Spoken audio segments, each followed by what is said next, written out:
The SAS are famous for being the best special forces in the world. Here is a short history of how they began. Special Air Service, British Special Operation, also known as SAS. The SAS was first formed in North Africa in July 1941 during World War II. David Stirling, its founder, saw the potential for a strike force that could operate independently deep behind enemy lines, attacking airfields and other important targets. By the end of the war, the SAS had expanded into a brigade and had seen action in Italy, France, the Netherlands and Germany. The SAS was disbanded in 1945, but an independent strategic reconnaissance and surveillance capability was restored in 1947 when 21 SAS Regiment was raised. In 1950, during the Malayan emergency, a squadron deployed to Malaya to fight Chinese communist insurgents penetrating deep into the jungle to find and destroy enemy bases. SAS expertise at jungle operations grew, and in 1963 the regiment went to Borneo to counter Indonesian raids against the Malaysian side of the island.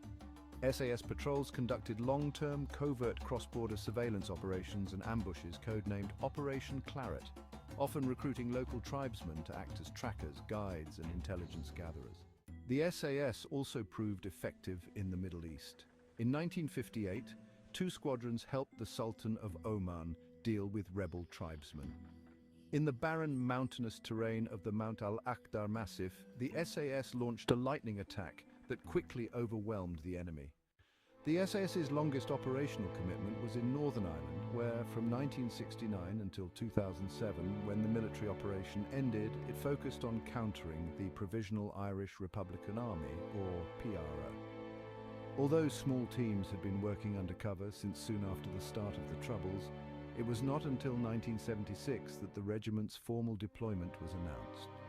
It conducted intelligence, surveillance and strike operations in support of the Royal Ulster Constabulary. The SAS's most public success was in 1987, when it ambushed a large PRO mortar team as it attacked a police station in Loughgall. Throughout the 1960s and 70s, the SAS developed an unrivaled expertise in counter-revolutionary warfare and counter-terrorism.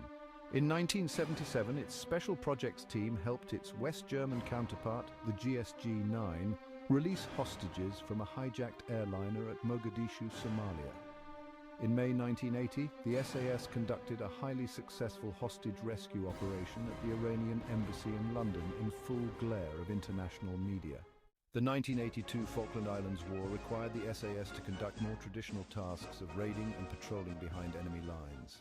The 1990-91 Persian Gulf War saw the SAS operating in Iraq's western desert to counter Scud missile attacks into Israel and Saudi Arabia.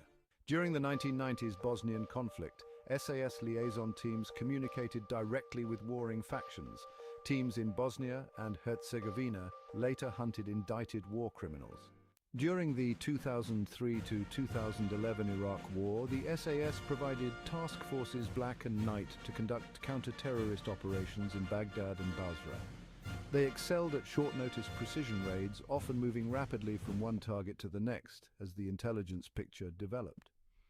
SAS squadrons also operated in Afghanistan as part of a UKSF task force, training and mentoring commandos of the Afghan National Army and conducting combined special forces operations against Taliban leadership and bomb-making factories.